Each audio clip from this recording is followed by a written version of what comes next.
Hey guys, welcome to আগ্নিতিস blog. আর এখন বাজে 5:30, আর কালকে আমরা ভোর 4টে দীঘা বেরোবো।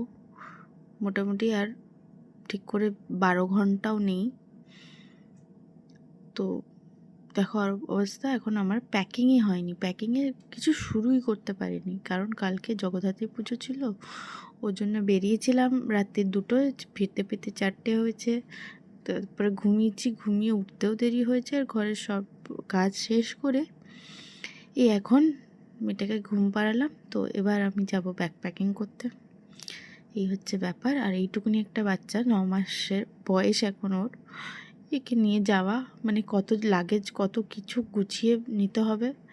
কি জানি বাবা কিছু ভুলে গেলে, এটাই চিন্তা করছে, বারবার মাথা ঘুরছে। যাই হোক, আপাতত গুছিয়ে নিই। আর গাছ করতে করতে দেখো আমার 12টা বেজে গেছিলো। তারপর ঘরের কাজ, কারণ ঘরেরও কিছু কাজ আছে, 4 দিনের জন্য থাকবো না। তো সব কিছু তো গুছিয়ে রেখে যেতে হবে, লাগেজ প্যাক করলেই তো শুধু হলো না। তো এই অবস্থা। এখন দেখো আলোও ফোটেনি আর আমরা বেরিয়ে পড়েছি।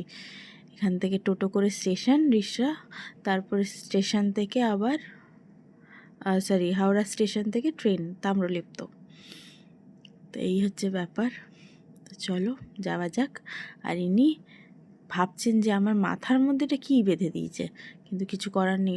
ভোরের দিকে বেশ ঠান্ডা ঠান্ডা এখন পড়তে আরম্ভ করে দিয়েছে, তাই জন্যে এইভাবে জোড়া মোড়া দিয়ে নিয়ে যেতে হচ্ছে। তা আমরা তাম্রলিপ্তে উঠে গেছি, এবং এখন যেটা শোনা যাচ্ছে যে দীঘার ট্রেন খুব লেট করছে। কিন্তু তা দেখলাম টাইমেই ছাড়লো এবং টাইমেই পৌঁছালো। তো যার ভাগ্যে যেটা থাকে কি আর করা যাবে। এই হচ্ছে ব্যাপার। আমরা আজকে টাইমে মানে ছেড়ে দিয়েছে আমাদের ট্রেনটা। আর পাঁশকুড়ার কাছাকাছি এলে চপ খাবো না সেটা হয়?